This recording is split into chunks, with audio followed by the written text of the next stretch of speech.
In 2025, the largest U.S. companies increased profits while hiring slowed to a crawl. Revenue rose. Headcount didn't. Executives blamed efficiency. Markets rewarded them. This has happened before. Machines, electricity, computers, the internet. Each time capital rushed in, growth accelerated, controls lagged, and the system eventually broke. Everyone says, this is just another technology bubble. It isn't. Those earlier waves still depended on people to function. Factories needed workers, software needed operators, platforms needed users to produce value. Artificial intelligence removes that dependency. For the first time, the system is scaling something that replaces labor itself, not tools. And it is doing so faster than regulation, politics, or society can respond. By 2026, the United States is no longer debating whether AI will change the economy.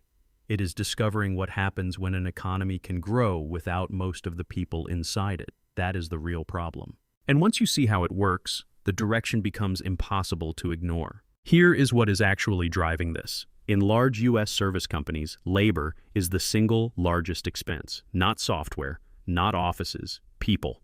For decades, profit growth meant one thing: hire more workers or pay existing ones more. That link is breaking. In 2024 and 2025, companies began reporting a new pattern: revenue growth without headcount growth, productivity gains without wage pressure. Hiring freezes announced alongside record capital spending on AI. This is not coincidence. It is substitution.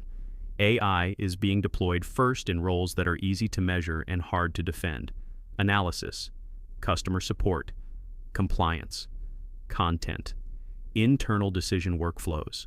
These jobs are not disappearing publicly. They are thinning quietly.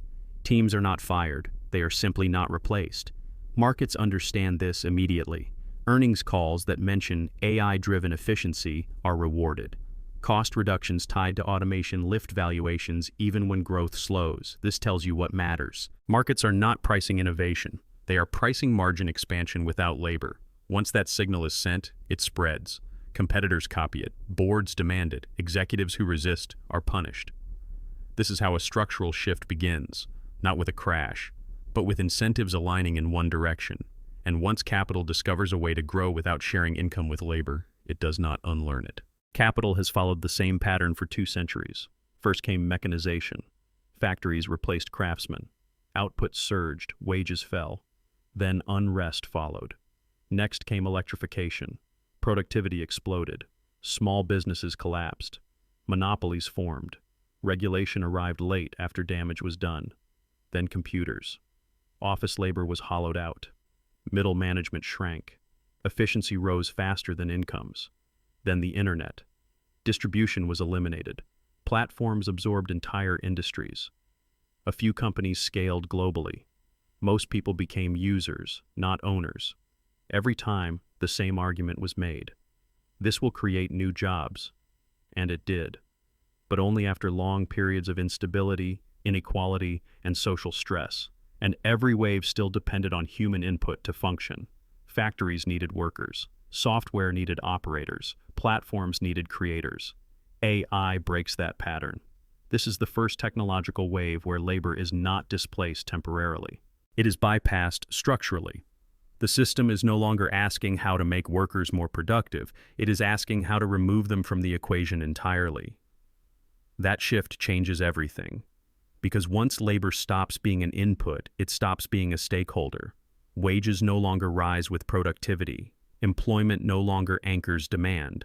Economic growth detaches from human participation. Every previous wave expanded capacity and then stabilized. This one expands capacity while erasing the mechanism that spreads income.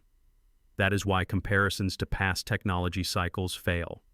This is not another chapter in the same story. It is the moment the story breaks. From the perspective of capital, AI is not controversial. It is optimal. It does not demand wages that rise faster than productivity. It does not accumulate benefits, legal risk, or long-term obligations. It does not age, organize, or negotiate its share of the value it creates.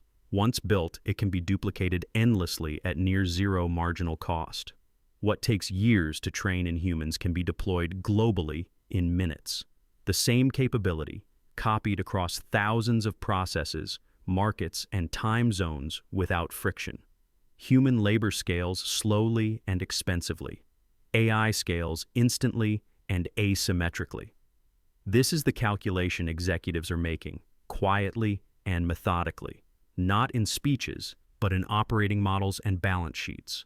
The question is no longer how to make workers more productive. It is how much of the workflow can function without them. Perfection is irrelevant. Systems do not need to outperform the best humans. They only need to outperform the average at a lower cost. When 80% of the output can be delivered for a fraction of the expense, replacement becomes inevitable. Not because leaders are malicious, but because competitive systems punish hesitation. This is how labor stops being a partner in growth and becomes a variable to be minimized. Once that shift occurs, it does not reverse. The economy doesn't collapse, it adapts, and it adapts around the assumption that human labor is no longer central to value creation. For most of modern history, capitalism operated under a simple exchange. People worked, the system paid them. Growth flowed back through wages, consumption, and stability. That arrangement was never moral. It was functional. Labor participated in production, so labor had to be sustained. Wages anchored demand. Employment kept the system balanced. AI disrupts that balance. When production no longer depends on human labor, wages stop being essential. And when wages stop being essential, participation becomes optional. This is the quiet collapse of the social contract. The economy no longer needs workers to function. It only needs consumers to clear output, and even that is becoming negotiable. Productivity can rise while incomes stagnate. Profits can grow while employment shrinks. Markets can expand without broad participation. This is not theoretical. It is already visible. Revenue growth without hiring. Productivity gains without wage growth. Efficiency celebrated while layoffs are normalized. The link between work and security weakens. The link between effort and reward erodes. The promise that participation guarantees stability disappears. Previous technological shifts strained the contract. This one removes it. Because once labor is no longer required to create value, it no longer has leverage, no bargaining power, no structural necessity. The system does not collapse in response. It simply reorganizes. And what emerges is an economy where growth is real, profits are real, innovation is real, but participation is no longer guaranteed. Not everyone is pushed out at once. The exit is gradual, quiet, administrative. By the time it becomes obvious, the contract is already gone. When labor is removed, scale becomes everything. AI does not reward participation. It rewards ownership. The cost of deploying intelligence collapses, but the cost of building it does not. Training data, compute, infrastructure, energy, and capital all concentrate upstream. Only a small number of firms can afford to operate at that level. This creates a familiar outcome. Productivity gains no longer spread across the economy. They accumulate where the systems are owned. Value flows upward, not outward. Small advantages compound faster than ever. A company that deploys AI slightly earlier captures disproportionate market share. Margins expand, competitors disappear. This is why entire industries are being absorbed, not disrupted. AI does not level the playing field, it tilts it. The middle layer erodes first. Mid-sized firms cannot compete on cost or scale. Professionals whose value came from coordination, analysis, or judgment are compressed from both sides. What remains are extremes. A small number of highly capitalized entities controlling production, and a large population with diminishing leverage over the system that produces value. This is not monopoly in the old sense. It is dominance without friction. Markets continue to function. Innovation continues. But ownership becomes narrower with each efficiency gain. AI accelerates a process that was already underway. It removes the last mechanism that redistributed growth through labor. Capital no longer needs to negotiate with society. It only needs to optimize itself. And systems that optimize without constraint do not spread value. They concentrate it. Every major economic transition comes with the same hope, that markets will adjust, that new jobs will appear, that balance will return, that logic no longer applies. Self-correction requires friction. It requires labor shortages, wage pressure, political backlash, or regulation strong enough to change incentives. AI removes that friction. When companies replace labor with systems, they do not feel pressure to rehire. Costs fall, margins rise, share prices respond. There is no market signal telling them to reverse course. Governments face the same constraint. Tax systems depend on wages. Social stability depends on employment. But competitiveness now depends on adopting the same systems that reduce both. If one country slows deployment, capital migrates. If one firm hesitates, competitors gain ground. Restraint becomes disadvantage. This is why regulation lags, not because policymakers are unaware, but because intervention carries immediate economic cost while inaction does not. Previous technological waves created instability that forced correction. This one creates efficiency that suppresses it. Unemployment does not spike all at once. It fragments. Roles disappear quietly. Tasks vanish. Entire professions thin out over years, not months. That makes the problem politically invisible until it is structurally embedded. By the time pressure builds, the dependency is total. Production relies on systems that cannot be turned off without collapsing output. Reversal becomes impossible. The system does not crash. It stabilizes. But it stabilizes around a new assumption, that human labor is no longer essential to economic growth, and systems that no longer need people have no mechanism to re-include them.